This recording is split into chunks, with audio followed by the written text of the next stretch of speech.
रामेश्वर काका ने जब यह भूत की कहानी सुनाना शुरू की तो हम मित्रों को पहले तो थोड़ा डर लगा, पर बाद में भूतों से हमदर्दी होने लगी। हमने सपने में नहीं सोचा था कि एक भूतनी भगवान बनकर सामने आ जाएगी और अपनी जान पर खेलकर किसी की जान बचा जाएगी। जी हाँ, यह कहानी एक ऐसी ही भूतनी की है जो मकरेड़ा से टिकरिहा जाने वाली छोटी लाइन पर घूमते रहती थी और लोगों के साथ ही जानवरों आदि की जान भी बचाया करती थी। बहुत पहले की बात है। एक बार रामेश्वर काका अपने बेटे से मिलने लखनऊ गए हुए थे। वे शाम को लगभग 4 बजे लखनऊ से ट्रेन पकड़कर मकरेड़ा के लिए रवाना हुए। मकरेड़ा पहुंचने में रात के करीब 10 बज गए।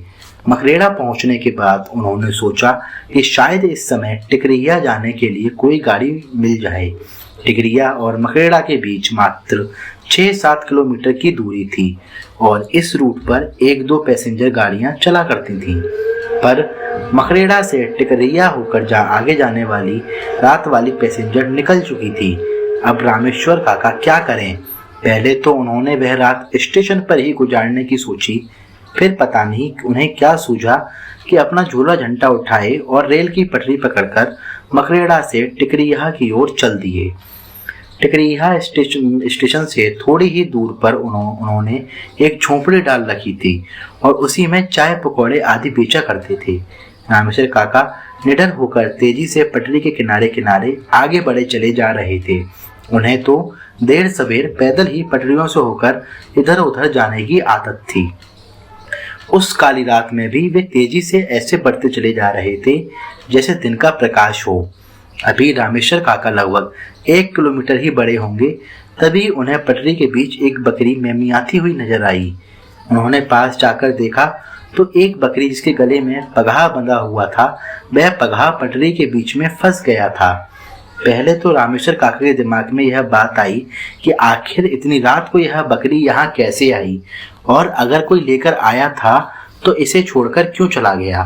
खैर, रामेश्वर काका ने अपने और दिमाग पर जोर न डालते हुए उस बकरी के फंसे पंगे को निकालने की कोशिश शुरू कर दी, पर पगहा इस तरह से फंसा हुआ था कि निकलने का नाम ही नहीं ले रहा था। इसी दौरान उस लाइन से होकर एक मालगाड़ी धीरे गति से आगे बढ़ी आ रही थी। रामेश्वर काका ने उस बकरी के पगहे को निकालने में इतने मशगूल थे कि उन्हें आती हुई न मालगाड़ी की सुध थी और न ही उन्हें आवाज सुनाई दे रही थी। धीरे धीरे वह मालगाड़ी रामेश्वर काका के करीब आ गई। अरे यह क्या! अब जाकर रामेश्वर काका को मालगाड़ी का आभास हुआ और वे कूदकर पटरी पर से हटना चाहते, पर यह क्या, वे ज्यों कूदकर भागना चाहते त्यों ही बकरी ने विकराल रूप पकड़ लिया। ऐसा लगता था कि बकरी के रूप में कोई दैत्य है। अब तो रामेश्वर काका थोड़ा डर भी गए और बकरी ने भागते रामेश्वर काका की धोती ही मुंह में दबाकर पटरी की ओर खींचने लगी। अब रामेश्वर काका एकदम से असहाय हो गए थे और पसीने से पूरी तरह भीग गए थे। अब वह मालगाड़ी भी करीब आ गई। ऐसा लगता था कि अब उनका जीवन नहीं बचेगा। मौत एकदम से उनके सर पर खड़ी नजर आ रही थी। उनका धैर्य और बल भी जवाब देने लगे थे और वे ना चाहते हुए भी पटरी की ओर खींचे चले जा रहे थे। अचानक कुछ ऐसा घटा जो रामेश्वर काका की समझ से परे था। अचानक एक 15-16 साल की सुंदर कन्या प्रकट हो गई और देखते ही देखते उसने उस बकरी के मुंह से रामेश्वर काका की धोती छुड़ाने लगी। अब तो वहां का दृश्य बहुत ही भयंकर हो गया था। रामेश्वर काका पूरी तरह से डरे सहमे थे, पर इस किशोरी के आने से उन्हें थोड़ी राहत मिली थी। अब मालगाड़ी लगभग पास ही आ गई थी। अब तो उस बकरी और किशोरी की लड़ाई और भयंकर हो गई। अचानक उस किशोरी ने बकरी के मुंह से धोती को छुड़ाने में सफल हुई और तेजी से रामेश्वर काका को धक्का दे दी। अब रामेश्वर काका पटरी से थोड़ी दूर जाकर गिरे थे। वे गिरे अपने पास से मालगाड़ी को गुजरते हुए देख रहे थे और साथ यह भी कि पटरी पर अभी भी उस बकरी और किशोरी में भयंकर लड़ाई चल रही थी। रामेश्वर काका अचानक एकदम डर गए और डरने के कारण उन दोनों की लड़ाई गुजरती लड़ाई और मालगाड़ी को देख रहे थे, पर उन्होंने इस बात पर ध्यान नहीं दिया कि वह बकरी और किशोरी उसी पटरी पर लड़ रहे हैं जिस पटरी से मालगाड़ी गुजर रही है। पर इन दोनों को उससे कोई फर्क नहीं पड़ रहा, न ही वे दोनों मालगाड़ी के पहिए के नीचे आ रहे, और कभी कभी नीचे भी आते तो कोई फर्क नहीं पड़ता। अब तो रामेश्वर काका एकदम से पीले पड़ गए और इस बहादुर भूतनी लड़की के बारे में पता चला उन्होंने कई लोगों से इस बहादुर भूतनी के किस्से सुन चुके थे जो रेलवे लाइन के आसपास मुसीबत में पड़े लोगों, जानवरों आदि की जान बचाती थी। अब मालगाड़ी गुजर चुकी थी और दोनों की लड़ाई अभी भी जारी थी। अचानक उस लड़की ने बकरी के पगे को उसके गले में लपेटकर खींचना शुरू कर दिया। ऐसा लगा कि उस बकरी का गला पूरी तरह से दब गया और वह एक भयंकर आवाज में मिमियाई। लड़की को पता नहीं क्या सूझा, उसने पगा छोड़ दिया। पगा छोड़ते ही बकरी मिमियाते हुए पता नहीं कहाँ गायब हो गई। अब वह लड़की धीरे धीरे रामेश्वर काका की ओर बढ़ने लगी। रामेश्वर काका थुक छुटक लिए। उन्हें डर भी लग रहा था, पर उन्हें यह भी पता था कि यह भूतनी उनका बुरा नहीं करेगी, क्योंकि उसी ने इनकी जान बचाई थी।